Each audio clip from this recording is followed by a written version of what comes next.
சின்ன பிள்ளைலேருந்து பெரிய ஆள் வரை பிடிச்சமான ஒரு டிஷ், அதுவும் ரொம்பவே ஈஸியாக எப்படி செய்யலான்னு பார்க்க போகிறேங்க. ஒரு குக்கர் எடுத்துக்கோங்க. அதில் எண்ணெய், பச்சை மிளகா, வெங்காயம், கருவேப்பிலை, கொத்தமல்லி இதெல்லாம் சேர்த்து நல்லா வதக்கிடுங்க. இதுக்கு தேவையான உப்பையும் சேர்த்துடலாம். அடுத்து இதோட ஒரே ஒரு தக்காளி சேர்த்தா போதுங்க.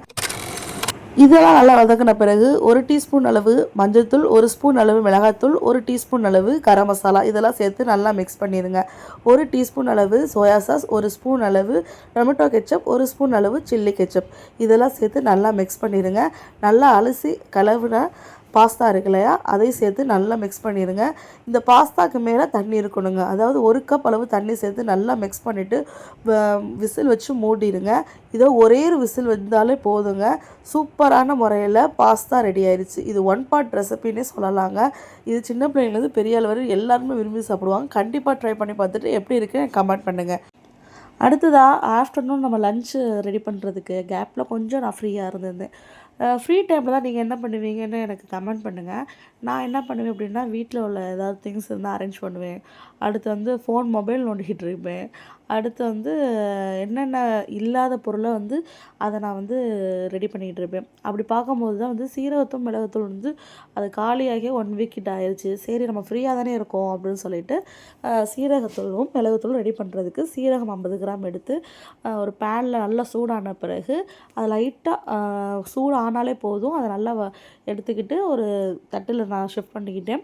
அதே மாதிரி மிளகும் நான் ஒரு 100 கிராம் அளவு எடுத்துக்கிட்டேன். சீரகத்தூளை விட எனக்கு மிளகுத்தூள் தான் வந்து அதிகமாகவே தேவைப்படும். அதனால் வந்து மிளகு வந்து 100 கிராம் அளவு எடுத்து அதையுமே நல்லா சூடாக்கிட்டு அதையுமே நான் வந்து ஆற விட்டு எடுத்துக்கிட்டேன். இப்போ வெயில் இருந்துச்சுன்னா நீங்கள் வெயிலே வந்து வச்சு ரெடி பண்ணி எடுத்துக்கலாம். வெயில் இல்லாத டயத்தில் அவங்களுக்கு வெயிலே எந்த பக்கமுமே கிடைக்கல அப்படின்னா வந்து இது மாதிரி நீங்கள் பண்ணி எடுத்துக்கலாம். இதுதான் என்னை கேட்டால் ஈஸினே சொல்லுவேன். இப்போ நல்லாவே ஆற விட்டாச்சு. ஃபுல்லாக ஆற விட்ட பிறகு நம்ம மிக்சர் ஜாரில் மாற்றிக்கலாம். எப்போதுமே மிளகு சீரகம் அரைக்கும் போது சீரகத்தை ஃபஸ்ட்டு அரைச்சிடுங்க. அடுத்தது மிளகு அரைச்சிடுங்க. அரைச்சிட்டு இது மாதிரி கண்ணாடி பாட்டிலில் நீங்கள் வச்சுக்கிட்டால் அப்படியே இருக்கும் 2 மாதம் அளவு. அடுத்ததாக மதியம் லஞ்ச் பண்ணேன்னு பார்த்தீங்கன்னா, சிக்கன் மிளகு வறுவல் தாங்க நான் பண்ணேன். மிளகு நம்ம ஃப்ரெஷ்ஷாகவே அரைச்சிருக்கோம். ஸோ வந்து சிக்கன் மிளகு வறுவல் பண்ணிடலாம் அப்படின்னு சொல்லிட்டு கிரேவி கன்சிஸ்டன்சியில் நான் பண்ணேன். பண்ணிவிட்டு அதே நான் வந்து ரைஸ்க்கு வந்து பெரட்டி சாப்பிட்டாச்சு. தனியாக எந்த ஒரு இதுவுமே குழம்பும் நான் வைக்கலை. வீட்டில் உள்ள எல்லாருமே விரும்பி சாப்பிட்டாங்க. என்னோடய பையனும் ரொம்பவே விரும்பி சாப்பிட்டான். அடுத்ததாக நைட்டு என்ன டின்னர் பண்ணோம் அப்படின்னு பார்த்தீங்கன்னா, லஞ்ச் சாப்பிட்டுட்டு மீதி சிக்கன் கிரேவி இருந்துச்சுங்க. சரி இதோட நம்ம எக்ஸ்ட்ரா தேங்காய் அரைச்சி ஊற்றிடலாம் அப்படின்னு சொல்லிட்டு அதை மட்டும் அரைச்சி ஊற்றிட்டு சப்பாத்தி செஞ்சு சாப்பிட்டாச்சு.